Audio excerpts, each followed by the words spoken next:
কবি অচিন্ত্য কুমার সেনগুপ্তর লেখা পূব পশ্চিম এই কবিতা। অচিন্ত্য কুমার সেনগুপ্তের ছদ্মনাম ছিল নিহারিকা দেবী। তার প্রথম উপন্যাসের নাম হচ্ছে বেদে। তিনি তার যে কাজের জন্য সবচেয়ে বেশি জনপ্রিয় হয়েছিলেন, পরম পুরুষ শ্রী শ্রী রামকৃষ্ণ জীবনী গ্রন্থ লিখে তিনি খুবই বিখ্যাত হয়েছিলেন। তার লেখা আরেকটি রচনা উল্লেখযোগ্য, সেটা হচ্ছে কল্লোল যুগ।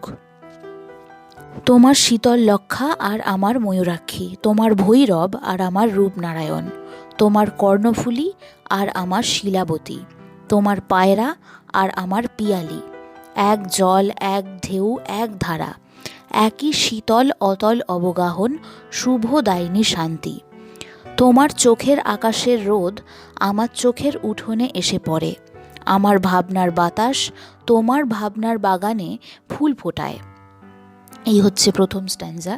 এখানে তোমার তোমার করে যে কটা নাম বলা রইল সেগুলো সবকটাই বাংলাদেশের নদী। তো বাংলাদেশের দিকে আমরা এখানে চারখানা নদীর নাম পেয়ে যাচ্ছি: শীতল লক্ষা, ভৈরব, কর্ণফুলী, পায়রা।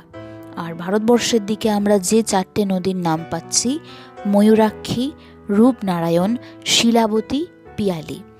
নদীর নামগুলো আলাদা, নদীগুলো প্রবাহিত হচ্ছে বা বয়ে যাচ্ছে দুখানা আলাদা দেশে, কিন্তু নদী তো নদী। নদীতে একই জল দেখতে পাওয়া যায়, জলই বয়ে যায় নদীতে। আর নদীতে জল থাকা মানেই সেখানে একটা ঢেউ থাকে। সুতরাং ধর্মটা একই, জলের নেচারটা একই, একই শীতল অতল অবগাহন। নদী আমাদেরকে পজিটিভ শক্তি দেয়। কিভাবে পজিটিভ শক্তি দেয়? আমাদের জীবন ধারণে অনেকভাবে হেল্প করে। নদী না থাকলে আমরা দৈনন্দিন জীবনে যে মাছ খাই সেই মাছটা পেতাম না। তাছাড়া আরও অন্যান্য অনেক অসুবিধা হতো নদী না থাকলে। সুতরাং নদী ব্যাপারটাই খুবই ইতিবাচক বা পজিটিভ একটা ব্যাপার। তো সেই জন্যই বলছে শীতল অতল অবগাহন। অতল মানে যার কোনো তল পাওয়া যায় না। সত্যিই তো নদীর বা যে কোনো জলাশয়েরই তল সহজে খুঁজে পাওয়া যায় না, তার যে কতটা গভীরতা সেটা মাপা যায় না। অবগাহন মানে আবরণ। নদী মানেই বা যে কোনো জলাশয় মানেই একটা নিচু স্থলভাগের ওপর জলভাগের আবরণ। তো সেই জায়গা থেকে সেই অবগাহন কথাটা এখানে ব্যবহার হয়েছে। আর শুভদায়িনী শান্তি, যেটা বললাম যে পজিটিভ পিস, শুভদায়িনী শান্তি। তোমার চোখের আকাশের রোদ আমার চোখের উঠোনে এসে পড়ে, আমার ভাবনার বাতাস তোমার ভাবনার বাগানে ফুল ফোটায়। এই লাইনটা শর্ট কোয়েশ্চেনের জন্য ইম্পর্ট্যান্ট নয়, কিন্তু ব্রড কোয়েশ্চেনের জন্য ভীষণ ভীষণ ইম্পর্ট্যান্ট। তো লাইনটা একটুখানি আমি ব্যাখ্যা এই মুহূর্তে করে দিচ্ছি। তোমার চোখের আকাশের রোদ আমার চোখের উঠোনে এসে পড়ে, এটার মানে হচ্ছে আমরা একে অন্যের দ্বারা প্রভাবিত হই। আমাদের সামনে কেউ যখন রেগে যায় তখন আমাদের মনের মধ্যেও রাগই উৎপন্ন হয়। আবার আমাদের চোখের সামনে যখন কেউ হেসে কথা বলে তখন আমাদের হাসিই পায়। তো এইভাবে একজনের নেচার আর একজনকে প্রভাবিত করে। তো সেটাই বলছে যে একইভাবে ভারত বাংলাদেশ এরাও একে অন্যের দ্বারা প্রভাবিত হয়। যখন ভারতবর্ষে কিছু পজিটিভ জিনিস হচ্ছে তখন সেটার দ্বারা পজিটিভলি প্রভাবিত হচ্ছে বাংলাদেশ। একইভাবে বাংলাদেশেও যখন ভালো কিছু হচ্ছে সেটার দ্বারা পজিটিভলি প্রভাবিত হচ্ছে ভারতবর্ষ। আবার উল্টোটাও, যখন একটা দেশে খারাপ কিছু হচ্ছে সেটার দ্বারা আর একটা দেশ প্রভাবিত হচ্ছে। তো আমি দ্বিতীয় স্ট্যাঞ্জায় চলে যাচ্ছি। তোমার নারকেল সুপুরি অশোক শিমুল, আমার তাল খেজুর শাল মহুয়া, এক ছায়া এক মায়া একই মুকুল মঞ্জরি, তোমার ভাটিয়াল আমার গম্ভীরা, তোমার সারি জারি আমার বাউল, এক সুর এক টান একই অকুলের আকুতি, তোমার টাঙ্গাইল আমার ধনেখালি, তোমার জামদানি আমার বালুচর, এক সুতো এক ছন্দ একই লাবণ্যের টানা পড়েন চলেছে একই রূপনগরের হাতছানিতে। এখানে নারকেল সুপুরি অশোক শিমুল এই চারখানা গাছের নাম তোমার বলে বলা হয়েছে। সুতরাং এই চারটে গাছ হচ্ছে বাংলাদেশের কথা বলছে। আর আমার বলে বলা হচ্ছে তাল খেজুর শাল মহুয়া। সুতরাং এই চারখানা গাছ হচ্ছে ভারতবর্ষের। তো এদের একই ছায়া, একই মায়া, কারণ গাছ মানেই তার ছায়া প্রদান করবে, ছায়া দেবে। মায়া মানে একই ধরনের পজিটিভ এফেক্ট দেবে।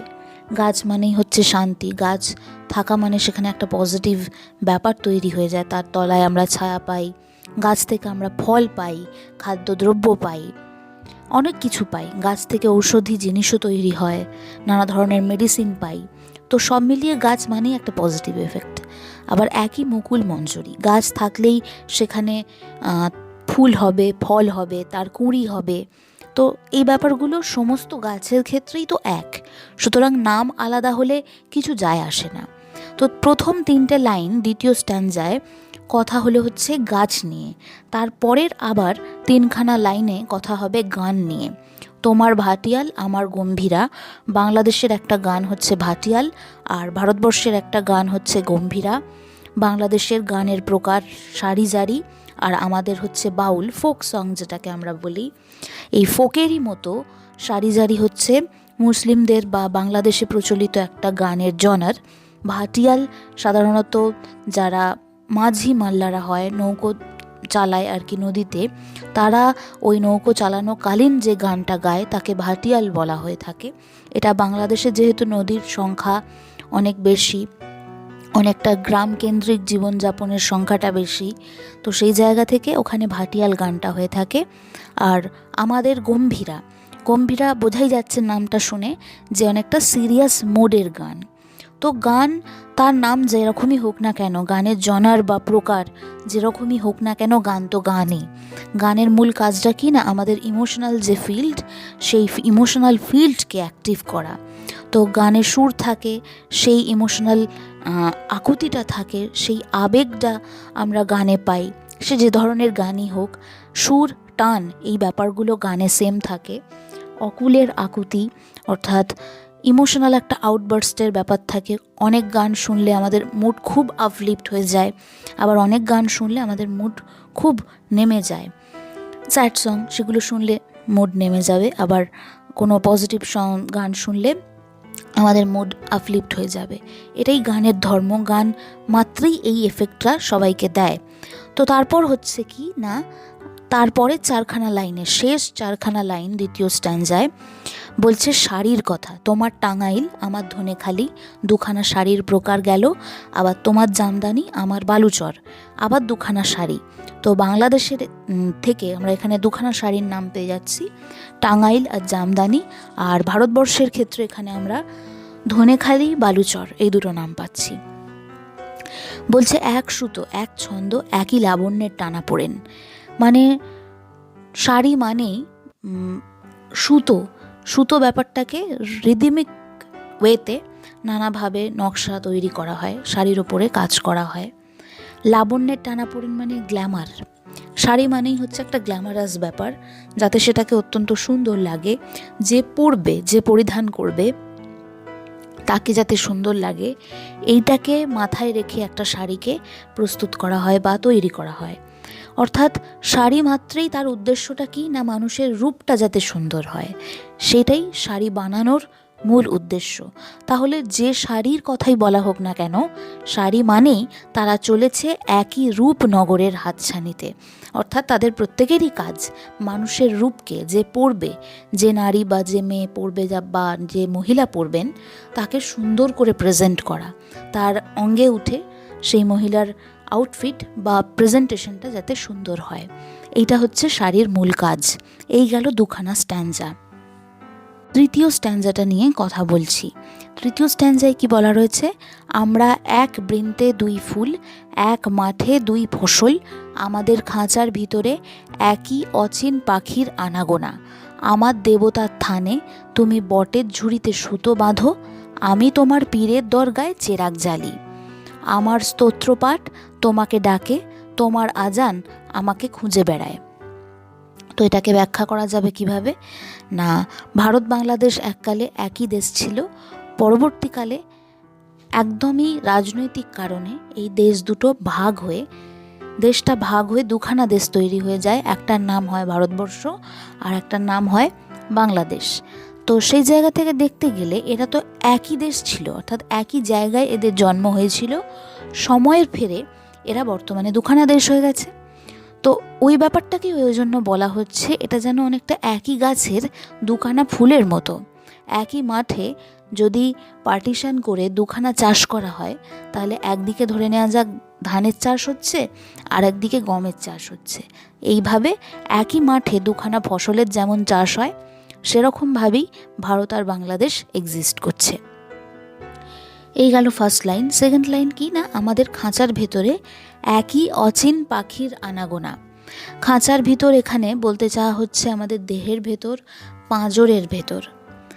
অচিন পাখি অর্থে প্রাণবায়ু, অর্থাৎ আমরা যে শ্বাস গ্রহণ করছি, শ্বাস পরিত্যাগ করছি, এই যে পাখির মতো শ্বাসটা একবার আসছে আবার চলে যাচ্ছে, এবং এই আসা যাওয়ার খেলাটা যে কতদিন চলবে, কবে হঠাৎ বন্ধ হয়ে যাবে, সেটা কেউ জানি না। এই আসা যাওয়াটা হতে দেখছি শ্বাসটাকে, ব্যাস এইটুকুই। কিন্তু এই শ্বাসটা আদতে কতদিন আসা যাওয়া করবে, এটার সম্পর্কে আমরা কেউই জানি না। তো এই জন্যই বলা হচ্ছে অচিন পাখি। এই পাখিটাকে তো আমরা তার মানে চিনি না, আসে যায় এইটুকুই। আর এই অচিন পাখির আনাগোনা মানে আমাদের দেহের মধ্যে শ্বাসের আসা, অর্থাৎ আমরা যে শ্বাসটা গ্রহণ করছি সেটা, আর যে শ্বাসটা পরিত্যাগ করে দিচ্ছি সেইটা চলে যাওয়া। তো এটা সবার ক্ষেত্রেই সেম, আমরা সবাই শ্বাস প্রশ্বাস নিচ্ছি, ছাড়ছি, পৃথিবীর সবার ক্ষেত্রে এই নিয়মটা এক। আমার দেবতার থানে তুমি বটের ঝুড়িতে সুতো বাঁধো। আমার দেবতার থান মানে এখানে হিন্দুদের কথা বলা হচ্ছে। হিন্দুদের পূজার জায়গায় যেটা হয়, মানত করে অনেক সময় বটের ঝুড়িতে সুতো বাঁধা হয়।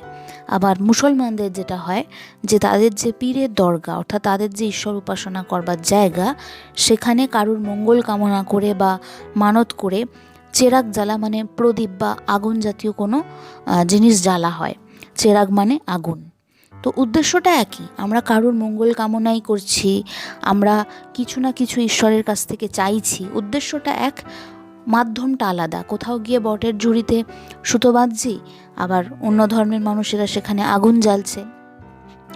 তো যখন এরা একে অন্যের তীর্থস্থানে ভ্রমণ করতে যাচ্ছে, তখন কিন্তু সেখানকার যা রিচুয়াল সেটাই তারা ফলো করছে। যেমন ধরো বাংলাদেশ থেকে কেউ যদি আজকে দক্ষিণেশ্বরে আসে, দক্ষিণেশ্বরেও ঢিল বাঁধার একটা ব্যাপার আছে মানত করে, তো তারা কিন্তু তাদের মনস্কামনা জানিয়ে ওই ঢিলটা বাঁধবে।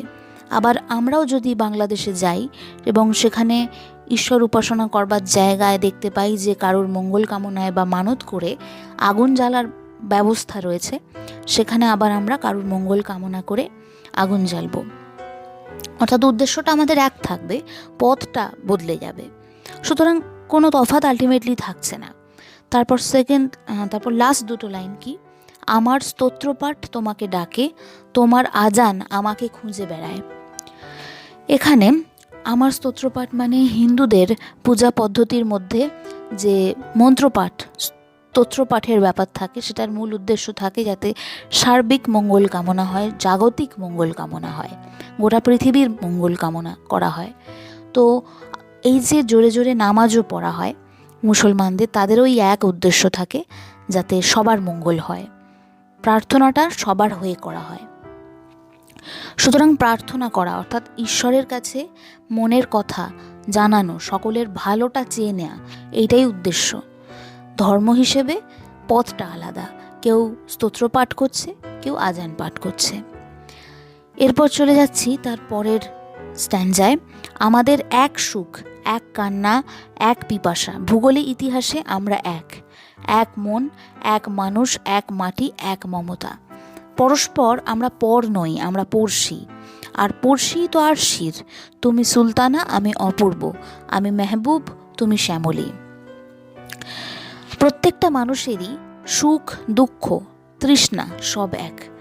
তার আনন্দ পেলে সে হাসে, দুঃখ পেলে সে কাঁদে, তৃষ্ণার্ত হলে সে জল খায়, খিদে পেলে সে খাবার খায়। এই ব্যাপারটা সবার ক্ষেত্রে সেম। সে আমি ভারতবর্ষের কথাই বলি, বাংলাদেশের কথাই বলি, বা গোটা পৃথিবীর কথাই বলি, সেম জিনিসটা। ভূগোলে ইতিহাসে আমরা এক, এই ব্যাপারটা কীরকম না, ইতিহাসে আমাদের ইতিহাস যদি ঘেঁটে দেখা যায়, ভারত আর বাংলাদেশের আলাদা করে কোনো ইতিহাস হয় না, দুজনেরই ইতিহাস এক।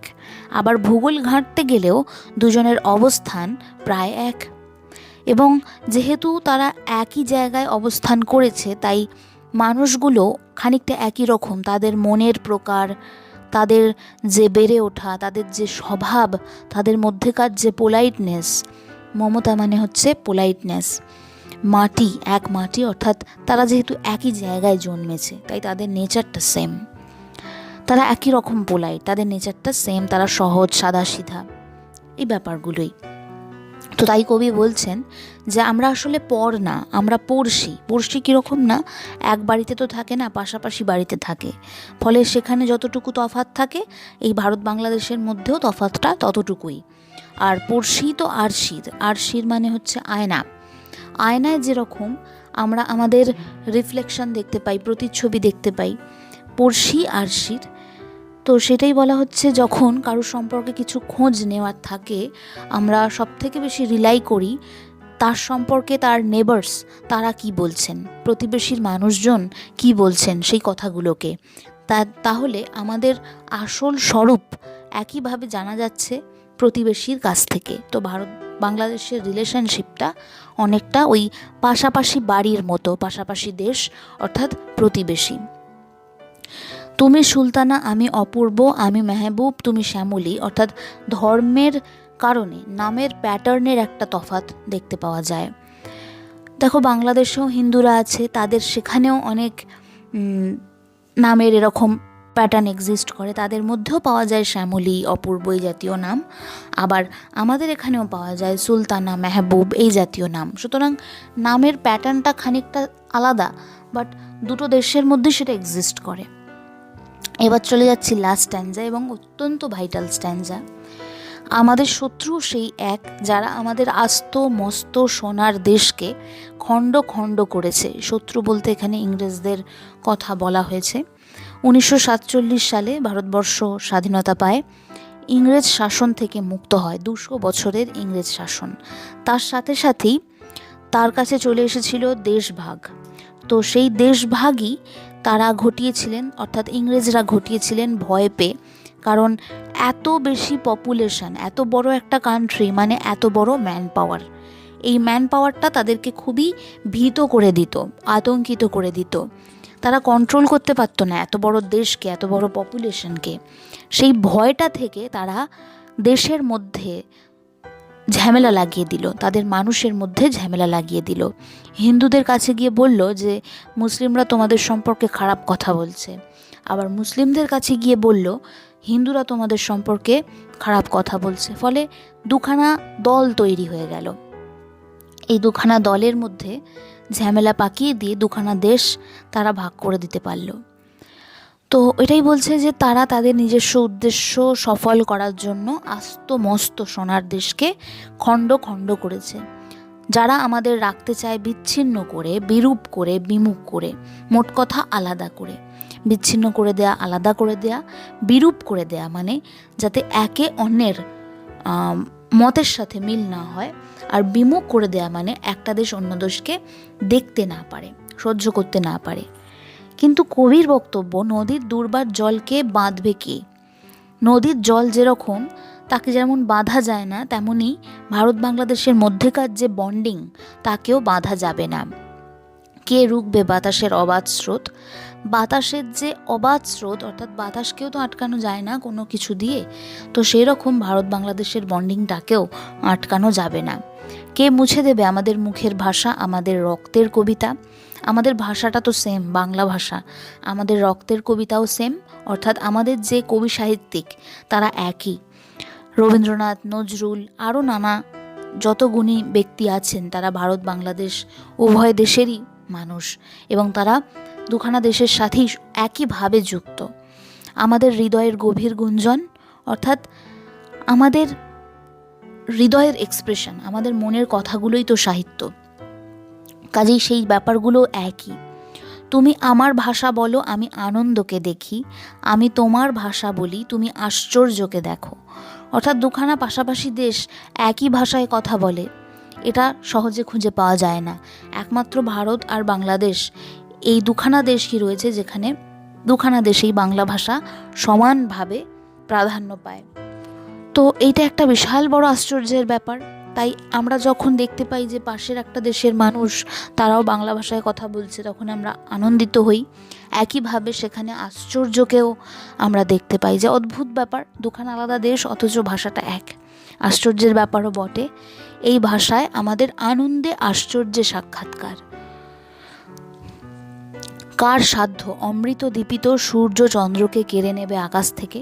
কবি বলছেন, আকাশে যেরকম সূর্য থাকে, চাঁদও থাকে, দুখানারই দরকার রয়েছে। সূর্যের থাকাটাও দরকার, চাঁদের থাকাটাও আকাশে দরকার। একইভাবে ভারতবর্ষের এক্সিস্টেন্স আর বাংলাদেশের এক্সিস্টেন্স, দুটো দেশের থাকাই ইম্পর্টেন্ট। দুটো দেশই আছে, দুটো দেশই সমান গুরুত্বপূর্ণ, দুটো দেশেরই থাকা প্রয়োজন। আমাদের এক রবীন্দ্রনাথ, এক নজরুল, অর্থাৎ কবি সাহিত্যিক যেটা বললাম একই। আমরা ভাষায় এক, ভালোবাসায় এক, মানবতায় এক। ওই যেহেতু আমাদের ভাষাটা সেম, সেই জন্য আমাদের ভালোবাসার ভাষাটাও সেম। এবার যেহেতু এক জায়গায় আমরা সকলে জন্মেছি, মানে আমাদের হিস্ট্রি জিওগ্রাফি ঘাঁটতে গেলে ভারত বাংলাদেশ একই জায়গায় অবস্থিত, এবং এদের কোনো আলাদা জিওগ্রাফি নেই, দুটো দেশের আলাদা কোনো হিস্ট্রি নেই, একই জিওগ্রাফি, একই হিস্ট্রি।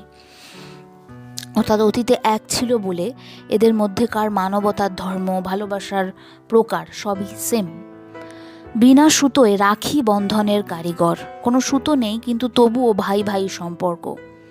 আমরাই একে অন্যের হৃদয়ের অনুবাদ। ভাষাটা যেহেতু সেম, যেহেতু অতীতে একই জায়গায় আমরা থাকতাম, একই দেশ আমরা ছিলাম, সেই জন্য আমরা একে অন্যের হৃদয়কে অনেক ভালো বুঝতে পারি। মর্মের মধুকর মঙ্গলের দূত, আমরাই চিরন্তন কুশল সাধক।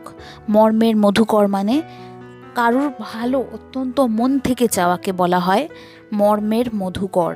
মর্ম মানে from the core of heart, অর্থাৎ হৃদয়ের অত্যন্ত গভীর স্থান থেকে কারুর ভালো চাওয়া। মধুকর, মধু মানে ভালো, মধু করা বা ভালো করা। তারপর মঙ্গলের দূত মানে একে অন্যের ভালো চাই বা একে অন্যের জন্যে মঙ্গল নিয়ে আসি। আমরাই চিরন্তন কুশল সাধক, অর্থাৎ চিরকাল ধরেই আমরা একে অন্যের ভালোটা চেয়ে আসছি। এই ছিল গোটা পূব পশ্চিম কবিতাটা। খুব ভালো করে শুনবে এবং গোটা কবিতাটা পড়বে।